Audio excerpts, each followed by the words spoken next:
Assalamu alaikum everyone. I don't know how confident I am about projecting, so just put your hand up if you can't hear me at any point at the back. I'm just going to do a few poems. To start off with, this first poem is, essentially it's about, I hope it encapsulates the feeling that a lot of us potentially have been through, which is the fact that I think actually Mads encapsulated it really well, that, our humanity is always conditional, that we're always asked to condemn, but remain condemned, even if we do condemn. That there is no way to win, right? Because it's essentially this impossible promise that is made to us that if only you assimilate a little bit more, if only you integrate a little bit more, but at the same time, it's dragged out beneath our feet. We can never truly be British. That promise is never really made. I wrote this poem last year after the London Bridge attack. If you remember, that was it was in the middle of Ramadan. It was like 2 weeks after the Manchester Arena bombing. I'm sure I don't need to explain the feeling that kind of hits us when we see these things in the news. So, this poem. Some poems force you to write them. The way sirens force their way through window panes in the night, and you can't shut out the news, even when you try. Write a humanizing poem, my pen and paper goad me. Show them how wrong their preconceptions are. Be relatable. Write something upbeat for a change. Crack a smile. Tell them how you also cry at the end of Toy Story 3, and you're just as capable of bantering about the weather in the post office queue. Like everyone, you have no idea how to cook the perfect amount of pasta. Still, feed them stories of stoic humor. Make a reference to childhood. Tell an anecdote about being frugal, mention the X Factor. Be domestic, successful, add layers. Tell them you know brown boys who cry. About the sides of Assads, Amirs and Hassans they don't know. The complex inner worlds of Suhaiymahs and Aishas. Tell them comedies as well as tragedies. How full of life we are. How full of love. But no, I put my pen down. I will not let that poem force me to write it, because it is not the poem I want to write. It's the poem I have been reduced to. Reduced to proving my life is human, because it is relatable. Valuable, because it is recognizable.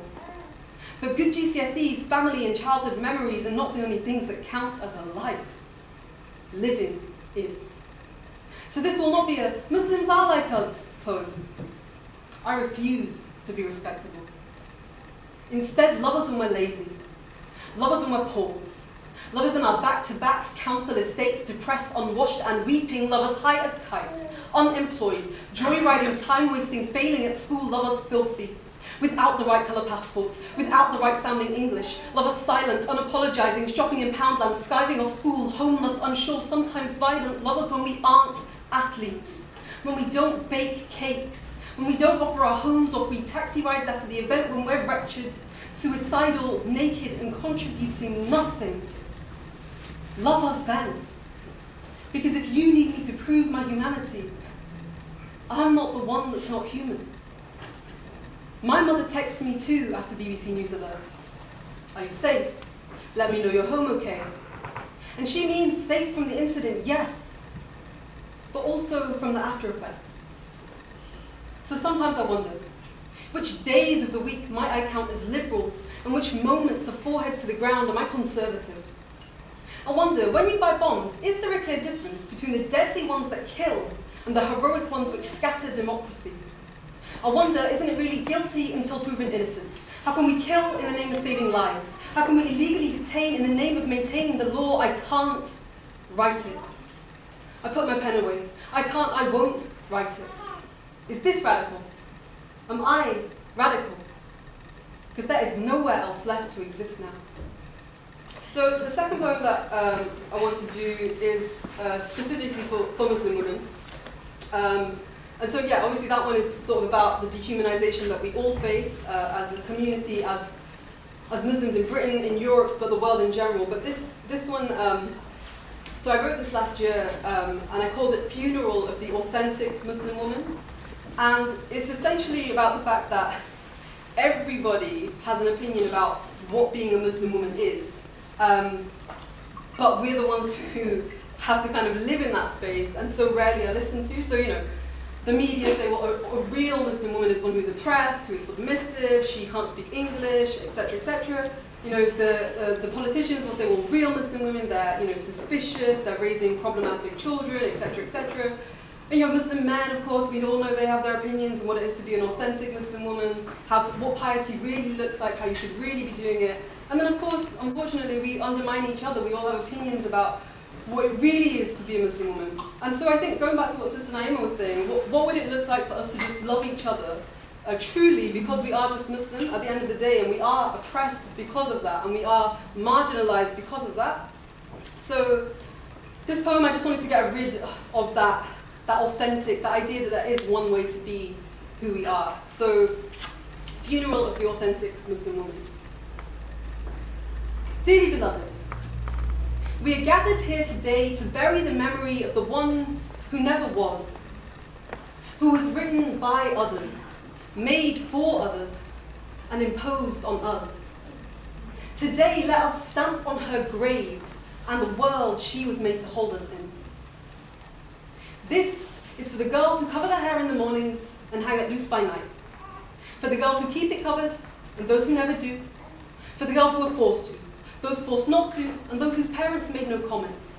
The ones who wear it loose, wear it barely, wear it groovy, the ones who don't know why they wear it, the ones who only sometimes do, the anti-capitalist male gaze resistors, the sisters who remind us hijab does not mean cloth, the taking it off on days after attack, the wearing it in bolder colours, the more than they're wearing it, the consumed by their wearing it, the worn by it, weary with it, worn and war-torn with it. Dearly beloved, this is for the women who've been spat at for their faith, had people cross the road over their faith, had buses filled with hate over their faith, and the ones not noted as connected on the bus, the overlooked as ones, the asked if they're drinkers, and the drinkers, those who do what the boys do and better, who denounce the boys, who are the boys, are better than the boys, who love the boys, are loved by the boys, wish they had the freedom of the boys, steal the freedom of their boys, don't vilify the boys, are vilified by the boys, and still stand for their rights. Dearly beloved, this is for the girls who learned their bodies meant shame before they learned anything else, for the girls who shave off the shame, and the girls who own it.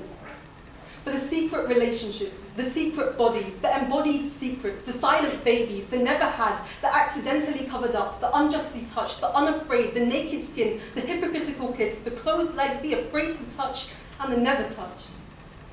Dearly beloved, this is for the married and the unmarried, the never married and the soon to be married, the unmarriageable, the second marriage, the marriage conversation, the wedding day dream, the one for our parents, the runaway bride, the marriage mistake, and the happy divorce. Dearly beloved, this is for the sisters who wake consistently at dawn and those who never do. For the prayer sharing and the sleep defying, the sometimes sleepy and the waking.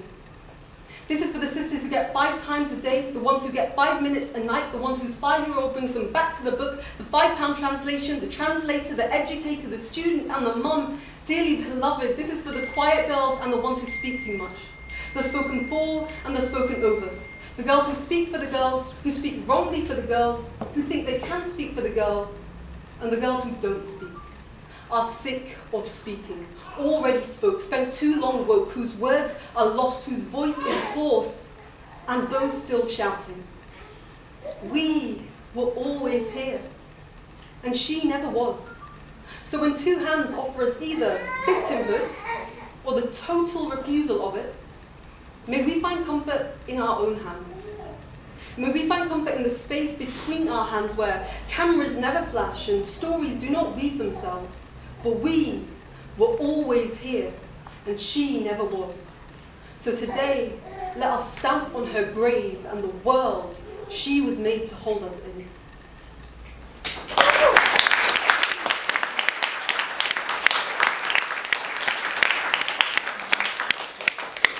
Alright, so I'm going to do 2 more. This next poem is based on the same question that Maz was asked recently. What does it mean to be a Muslim woman?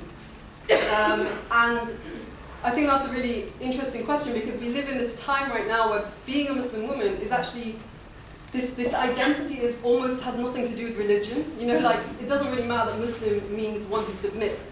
because we're living in this really bizarre scenario where being Muslim is much more about the body that you're inhabiting in this space, the way you're marked, the way you're seen, the way you're surveilled, the way you're made suspicious.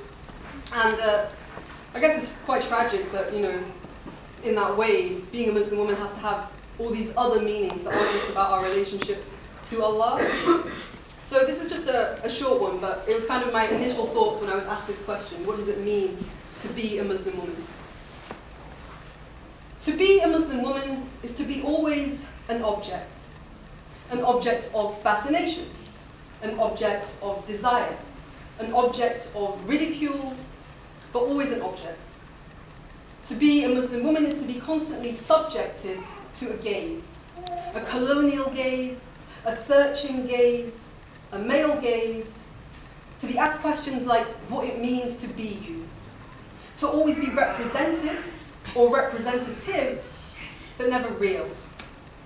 Even to correct misrepresentation, we are reduced to other representation. To be a Muslim woman is to be always a picture, but never painter. To be surreal, uncanny, not quite. To be a Muslim woman is to never speak for oneself, to never exist for oneself, but for everyone else. To be a political pawn, a justification for invasion, a weapon to strike against Islam. To be a Muslim woman is to be rhetorically sympathized with, as long as your grievances don't expose the violence of the state. To be a Muslim woman is to be always already framed. To know that even when you speak, you are not heard unless it fits the narrative. To be asked to comment only on being a Muslim woman. To exist only to justify your existence. To be already known and be of no interest to be known at all. To be a Muslim woman is to be an outsider to yourself. To be a conversation, a joke, a jibe. To be made excruciatingly small and impossibly big at once. To be swallowed and vomited at the same time. To be a Muslim woman is to be always fought over, but rarely fought for.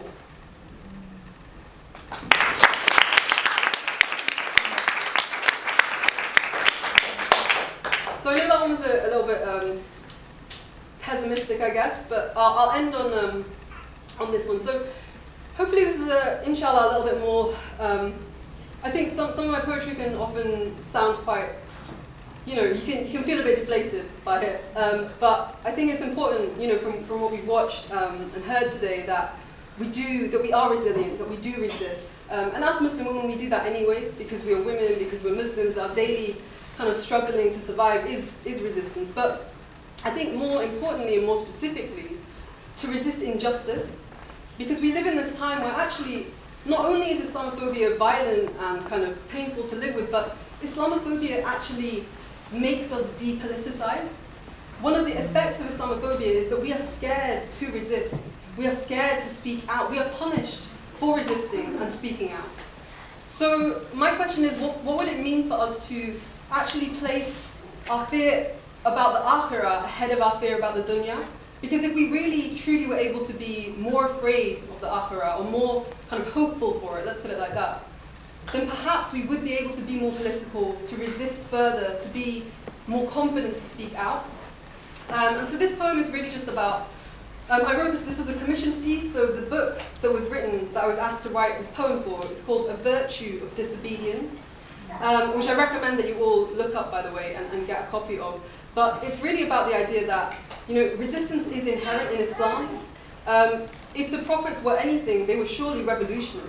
They resisted the injustices of the times that they came to, of the societies that they arrived in. They upturned what was happening around them. And so this poem is really a call for us to do the same thing.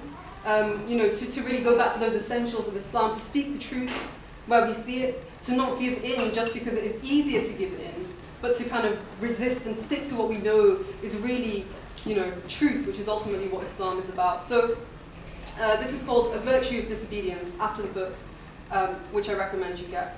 And if you like any of my work, I'm online, thebrownhijabi on Twitter, Instagram, etc. So after this, because I'm going to sit down. So A Virtue of Disobedience. We are the disobedient. Look upon us and despair. For we outlast history, time, and memory. We are always there. We are the unquenchable thirst for justice, the bodies that do not bend, tongues you cannot straitjacket, and eyes that will not be turned blind. We are the step you trip on in the night, the nightmare you wake from but cannot recall, the lump under the rolling hill that reminds you what is buried there. We are the disobedient.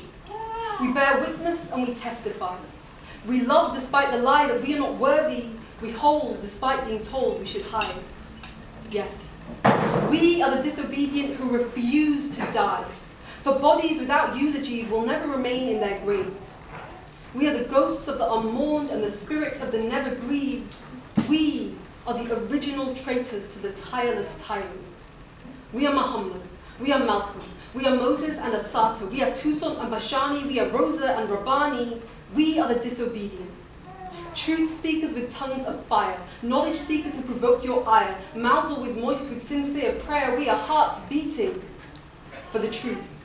Not like fluttering birds in cages, but like the earth in her final convulsions. Like mountains when they scatter to dust. We dismantle, uproot, expose. We are the disobedient. And we have come not to claim what is yours, but what is and always was ours, our humanity. But no, not claim, for it was always with us, and our announcement of that is the blasphemy you burn us for. But there's a reason you mustn't play with fire, because the flames are not bound by only your aims. If you burn our bodies in the morning, the fire will be licking your heels that night. Do you feel secure then? When we are bound not by law, but justice. Loyal not to pen mark on paper, but truth.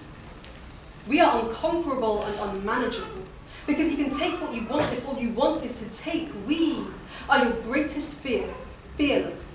Loyal not even to life. There is no bargain to be made then, for disruption is our only security in a world which says security is ensured only through our repression. What basis has such authority to be obeyed? No. We are the disobedient who refuse to know our place. Undivided, low and mighty, we are a unity, a community, a principle above place. We are the disobedient. We declare the emperor naked and don't kneel before the queen. We smash the idols, confront the pharaoh, upend the fabric of the world. We will not sell our souls for hallowed halls. We cannot be unmoved. We are the disobedient. We exceed the boundaries, overspill and overspeak. We are unboxed, unharnessed, unfathomable, unpalatable, uncompromising. Oh, Muslim and diocese of the world, do you really think yourselves kings of kings? How quickly you forget. Nothing outlasts the fading of the day, but the light of truth itself.